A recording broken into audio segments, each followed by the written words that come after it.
that authority to give. So let me thank our President Wilson, would she stand, and Vice President Harris, who's been such a great driver.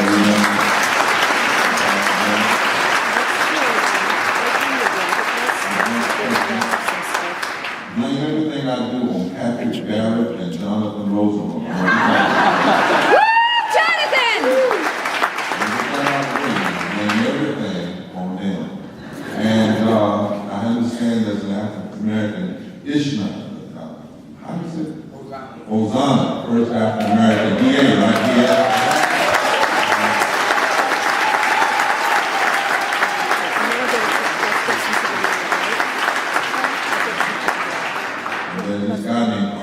Gibson, who came all the way down to North Carolina and got arrested with a car. Is that the right person? Came down, did you come down? Yeah. That's what I thought. And why don't you give it up for one of the Mahalia Jacksons of our movement, Miss Yara Allen.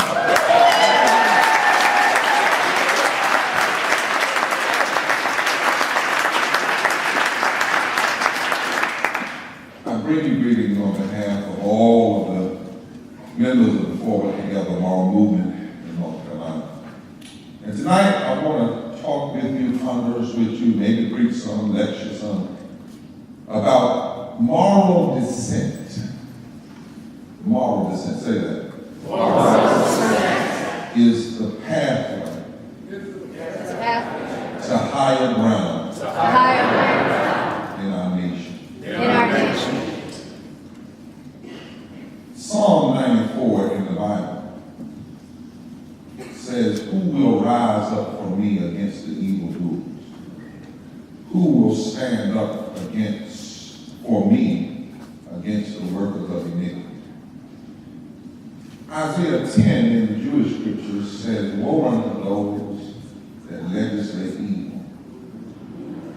Woe unto those who pass oppressive decrees that rob the poor of their rights and make women pray and rob the children of their dreams."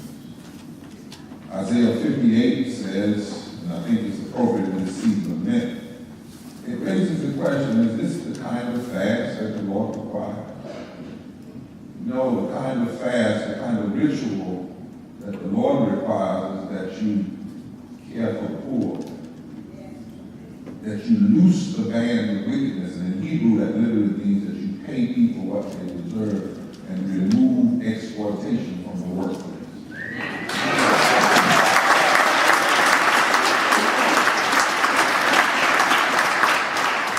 And then a nation can be called the repairer of the breach. In Ezekiel chapter 1, God asked Ezekiel this question. He told us, gave him a command. He said, "Stand up, son of man, and speak to the people. They may not listen, but at least they will know there hath been a prophet among them." Then in Ezekiel 37, God asked him, looking out over a vast group of people that had become rejected because of political and economic exploitation, "Can these bones live?"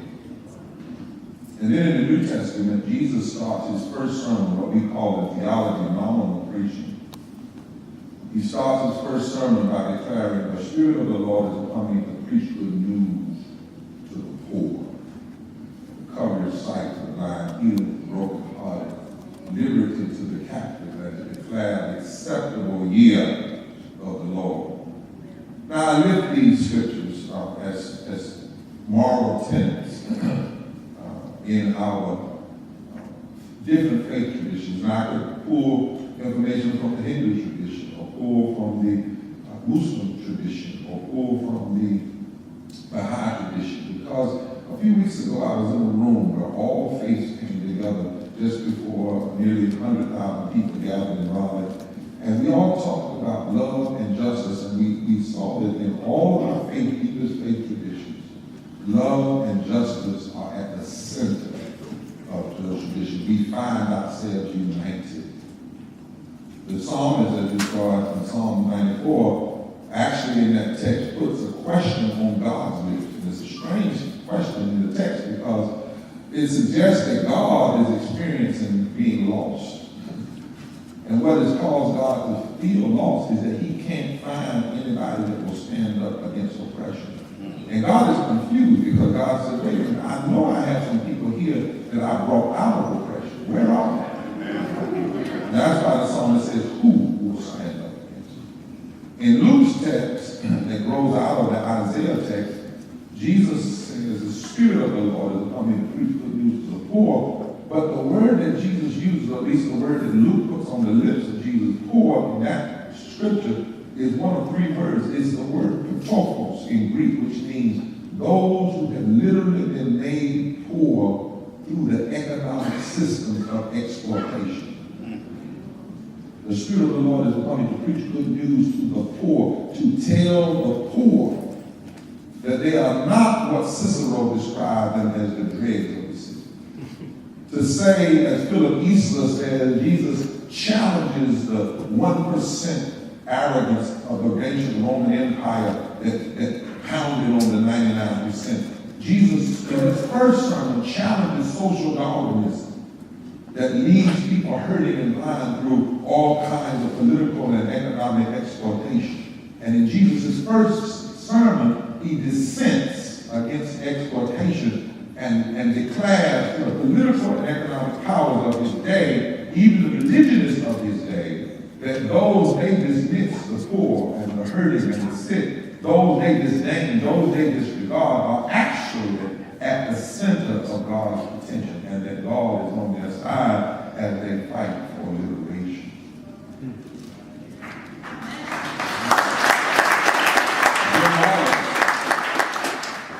One of my mentors wrote a book called God Politics, says that he's always taken aback when religionists, particularly all of those with the so-called religious right, want to lift up a few issues and quote a few scriptures, when in fact, there are more than 300 scriptures in the Bible that have to do with the issue of how we treat the poor, how we treat women, how we pay people what they deserve, how we help the sick, and how we care for those on the margin. And in fact, if we were to cut all of the scriptures out of the Bible that deal with those issues, there would be no one.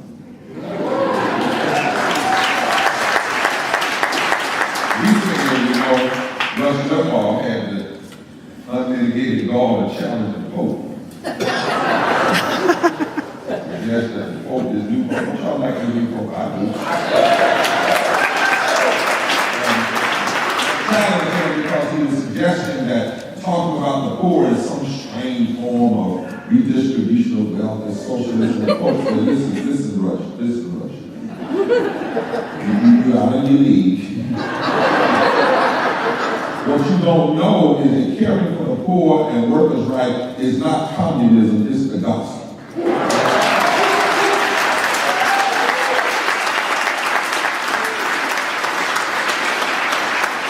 Walter Brueggemann, one of the thinkers in the Christian tradition, says the prophetic moral voice is not issue-based. It accomplishes the harder, more necessary work of reframing the big picture of what is at stake so that we can take in the reality of our moment in a new way.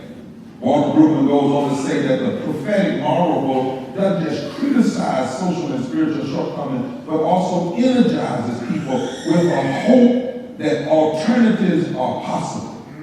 What the prophetic moral voice infuses in people the kind of hope that is subversive, the kind of hope that says we no longer have to believe the lies and the myths of domination. We can break free from the domination that we have given our allegiances to. He goes on to say that moral hope is the refusal to accept the reading of reality, which is the majority opinion. It's a subversive kind of hope. It can get you killed. That's why Martin King was killed for simply saying, I have a dream. He wasn't talking about daydreams. He wasn't talking about Walt Disney dream. He was talking about this hope that inspires people to say that injustice doesn't have the last word.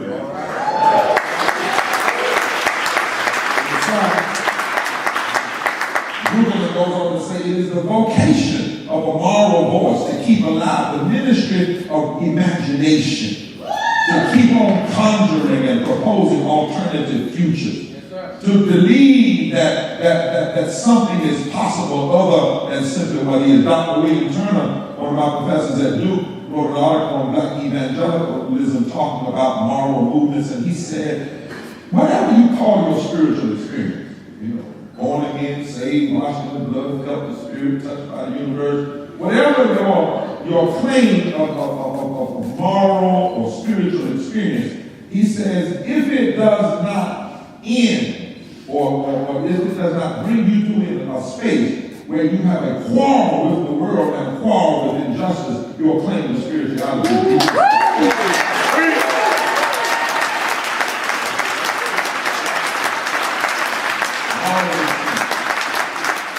All of the sense in the faith tradition is God's way of saying there was a better way, there was another way, there was higher ground.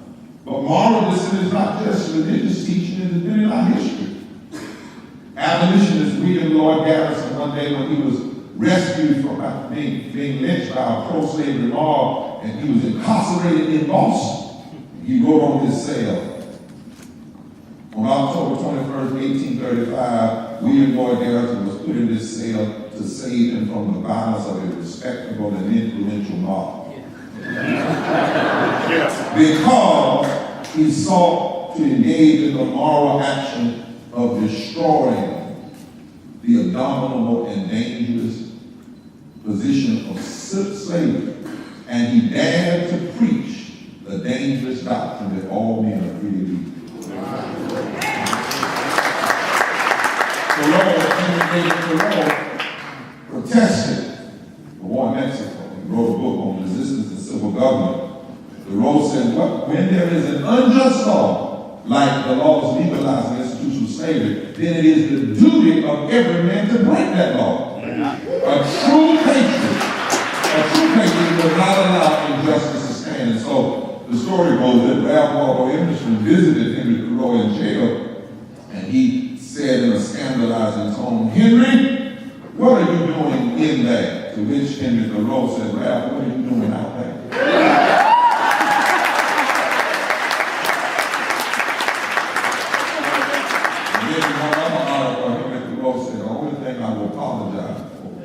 Is my good behavior in the face of such evil and injustice. There is a time that we are not supposed to behave. We are supposed to engage in our deepest nonviolent and moral struggle that we can muster. Teddy Roosevelt, 1912, a Republican, described his stance on health care, 1912. Described his stance on health care, living wages, and conservation of the environment as moral issues. Yes. Dr. King, 50 years ago, 1963, under heavy criticism, when white clerics wrote him and said, you're pouring too fast, why are you in Birmingham? He said, I'm in Birmingham because injustice is here. And he said, the Lord sent prophets to go beyond the boundaries of their hometown, because there is no boundary when it comes to standing up against injustice. Kennedy and Johnson called segregation Jim Crow a moral problem. John, 1965, Father James Brooke and 3 other Catholic priests from Milwaukee made the trip to Selma by car. They came back with a deep commitment to racial justice and nonviolent action. While they're in Selma, they live with the local folks at the George Washington Carver Homes, a housing project. They attended meetings in the black church, Brown Chapel, A&E Church, Lion Church. When they heard that a bunch of SNCC workers in Montgomery had been attacked by club-wielding police officers on horseback, they piled in the car and they drove to Selma from here. Father wrote with powerful leadership and grassroots energy. He generated this fusion faith politics, white and pastor down the black church. And you remember the history tells us how he became such a prominent leader of civil rights in Wisconsin. He led the Milwaukee open housing movement. And what I love about that story is he did not have one rally. 200 consecutive night marches. 200, that's the history here.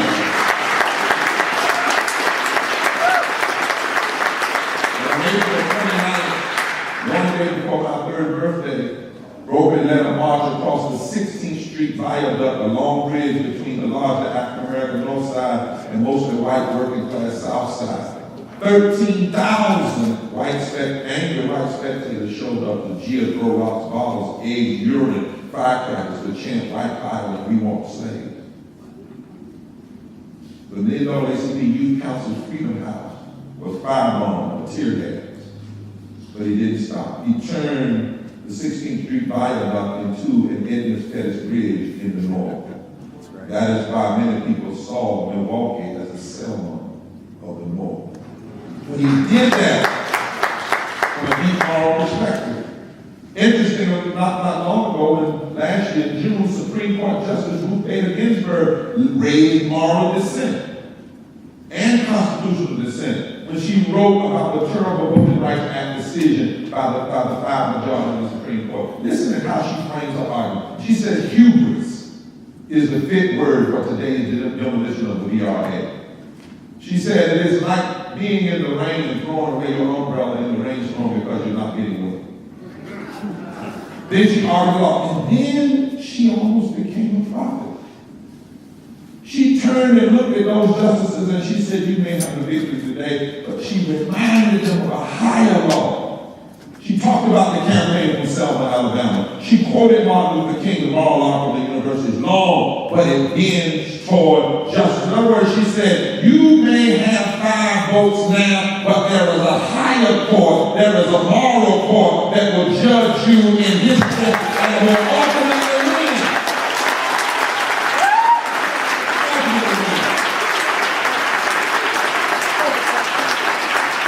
So, moral dissenters are in good company. I could list many more. Ella Baker, Van Luther, Cesar Chavez. But the more reason I raise this about moral dissent and movement rooted in moral dissent is because in this moment in history, I believe we are being called to answer once again the psalmist's question, who will stand against the word of injustice? I believe, and we see it in Wisconsin, we see it in North Carolina, that America is in the midst of a 3rd Reconstruction. Yes. Listen to me, let me lecture for a moment. The first Reconstruction was primarily in the South, 1868 to say 1898. Blacks, whites, many clergy came together in the South, came together, and they decided, black and white, 146 years ago, that they would come out of the ugly vestiges of slavery by forming fusion coalitions that would push voting rights, educational rights, tax reform, criminal justice, labor rights, and change the nation. And I want you to know that in North Carolina, for instance, it was led by 2 preachers, Samuel Ashley, a Northern Congregational preacher, and John J.W. Hood, who was a Methodist Methodist preacher who later became president of Livingston College.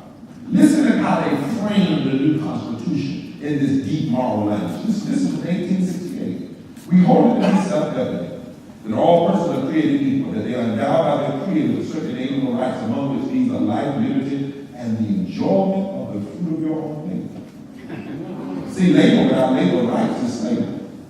Yes.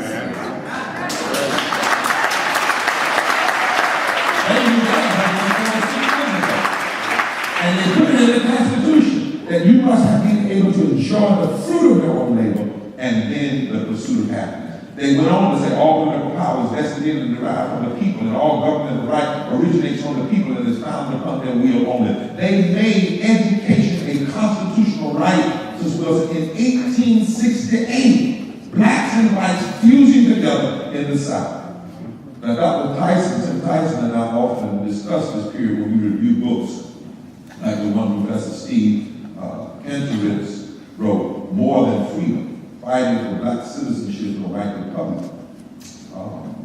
It's a very important book on black politics. And we look at Reconstruction through the lens of what was happening. Because immediately following a short period of Reconstruction where blacks and whites were coming together looking like this room, immediately there was the immoral acts of deconstruction, led by the radical and racist Dixiecrats who called themselves the Redemption Movement. And their argument was they would redeem America from the power of black and white people working together to establish a more perfect union. That's exactly what they meant. They said they were being raised, they were raised up in history to take back America. I heard that. And in 1872, they formed a Klan to primarily attack white people and push white people away from Fusion Coalition. Then they attacked voting rights. 1872. They wrote new voting laws in state legislatures. They came up with literacy tests and poll taxes and grandfather clause. And then they worked to stack the Supreme Court with extremist judges who believed in white supremacy. And then those judges used their power on the Supreme Court to roll back all of the progressive laws that had been passed in the Reconstruction period. And so we learned from the first Reconstruction that the strategy to stop any effort at moral reconstruction and fusion politics has always consisted of 5 attacks.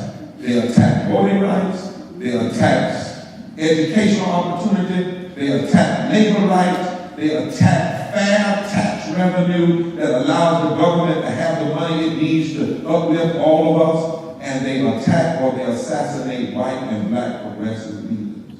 Wherever there is a moral deep reconstruction, there will be immoral deconstruction.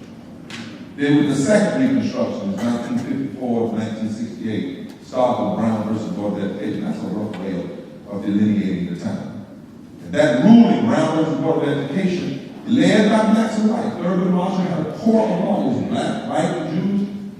They've been working for 50 years after Charles Hamilton Houston and used the dissent of one Supreme Court justice out of Kentucky to build a legal case against Plessy versus First. They won. It spurred movement, fueled the movement. The death of Emmett Till on August 28th fueled the movement. Rosa Parks said when his mother wouldn't allow his face to be covered in that coffin, it did something to her. She said, we got to stand up, we got to fight. And so between 1954 and 1968, with blacks and whites and Latinos and labor and civil rights and coming together, we saw tremendous change. The second Reconstruction, affirmative action, Committee on Equal Employment Opportunities, Social Security amendments in 1965, 1954, and then the amendments of 65 that created Medicare, Medicaid, Civil Rights Act of 64, Voting Rights Act of 65. And listen to what Johnson said on August 6, 1965, referring to the Voting Rights Act. He said it was a triumph for freedom as huge as any victory that's ever been won without it. But he also went on to say, I feel that we have given away the South for the next 40 years. Because he understood that wherever there is reconstruction, moral reconstruction, there will be a reaction of immoral deconstruction. Fusion politics, moral politics, change the context of it. Notice, moral politics and fusion politics didn't always change who was elected. It changed the context in which they had to operate. That's a different role. See, sometimes we get caught up just in electoral politics, and we get suckered into measuring our success just by election. But when you talk about moral and fusion politics, if it's right, if it's consistent, if it's strong enough, like it did in the 60s, you can change the context in which elected officials have to operate in, and then they have to do what they didn't expect to do. So you get Johnson, a former segregationist, signing off on the Voting Rights Act.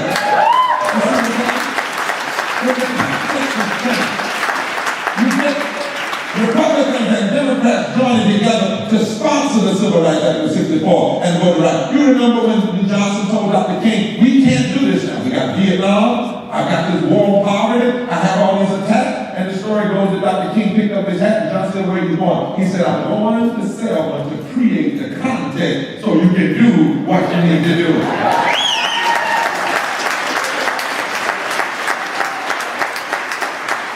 But remember, as it is with social physics, the transformative power of moral-based fusion politics always comes under attack.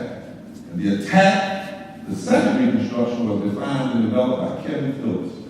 Nixon, Republican strategy, he came up with this thing called the white Southern strategy. Now, it wouldn't just be used in the South, but it would blatantly be used in the South. It was a strategy designed to deliberately play the race card in a way to drive Southern whites and working class whites to vote for ultra-conservative white politicians by fueling the lie that somehow social programs were benefiting undeserving minorities.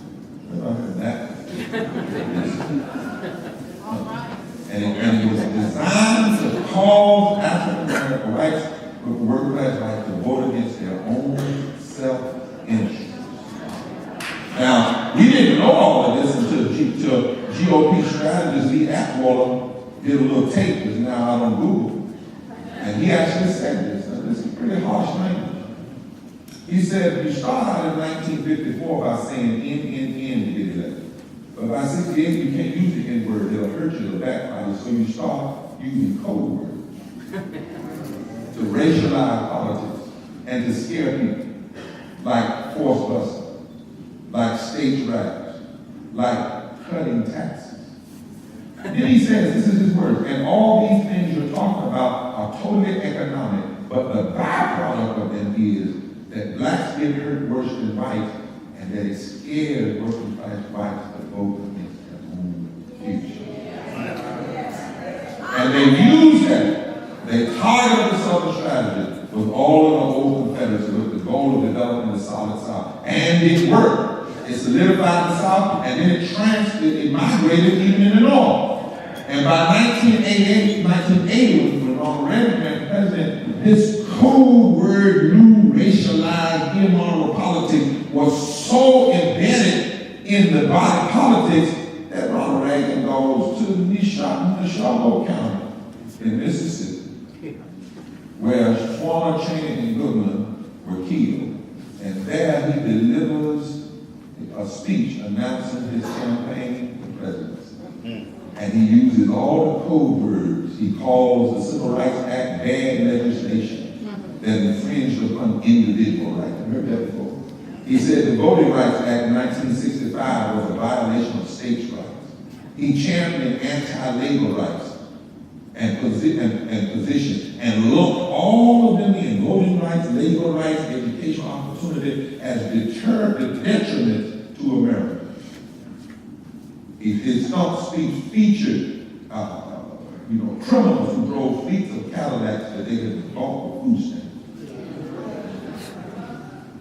And he did it unashamedly, unabashed. And he won a landslide. Using this new strategy, the South went ultra-conservative and percentages so high that it became clear that the Southern strategy had worked, and the second Reconstruction was basically over. Then you have something strange that happened. You have a guy named Barack Obama run for president in 2008, right in the middle of an economic crisis that forced us to see a little clearer our inescapable mutuality. Now, I don't want to talk about the president. I'm not here to talk politics. I'm talking about the electorate. See, it's not just president. The electorate that elected him came about when we were in pain as a nation. And the economic pain forced us to see our inescapable mutuality. We could see as a nation for just a moment the damage of policies that cut voting rights, cut labor rights, cut taxes for the wealthy, and treats people like things and corporations like people. And in the midst of that context, he runs a campaign rooted in the idea of fusion politics. Like the 1800s, like the 1960s. He wins in places like North Carolina, in the South, Virginia. But it's not just him. Look at the electorate. The electorate was broad, it was deep, it was young, it was old, it was labor, it was faith, it was Democrat, it was Republican, it was independent, it was LGBT, it was black, it was Hispanic, it was Asian. It was people who wanted to push America beyond the vestiges of racism and to a more just place. It might just work this time. It might just work. The demographics are changing. More black and brown people. Younger folk are not as brown as they once were.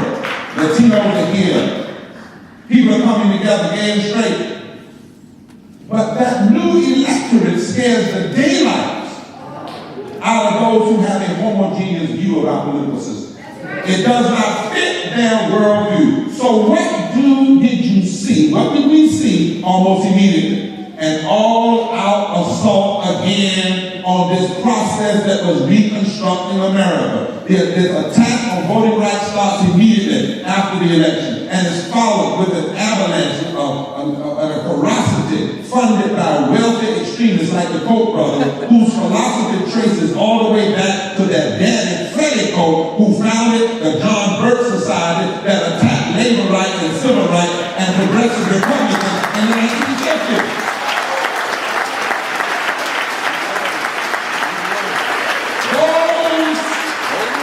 Believe in a more narrow-minded America saw this electorate that produced the first African-American president as a danger to the worldview. So they attacked the only coalition that can keep that worldview going. Labor, immigrants, those who believe in fair tax policy, educational advocates, health advocates, and civil rights advocates. The point I'm trying to make is that every time this nation has stepped forward toward moral reconstruction, we see patterns of immoral deconstruction. We saw it in the 1800s, we saw it in the 1900s, and we're seeing it again. And if we understand where we are in history, then we'll understand how we have to fight in this moment.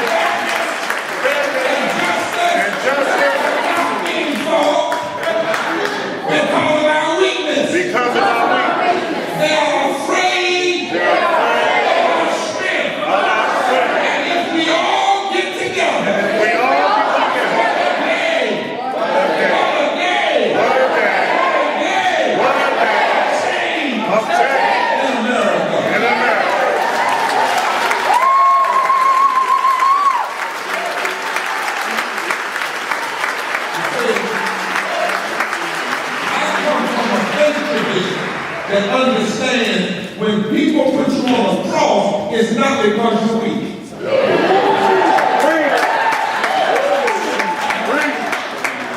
And so I'm calling on my brothers and sisters who believe in progress, come up out of that depression and understand you're being attacked because we're about to change the world. Now,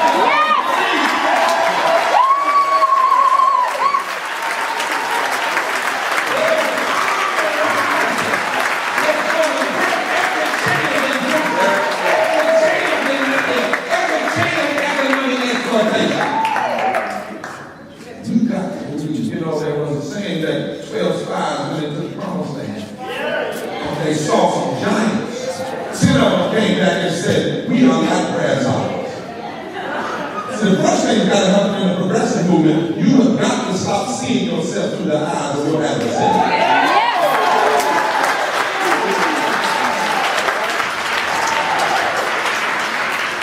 Because we understand this. In North Carolina, we came together about last year, 7 years ago. I'm trying to say this motivation on TV to start last year. 7 years ago, when CNN and all these were there. 7 years ago, when the Democrats, we challenged it. Yes.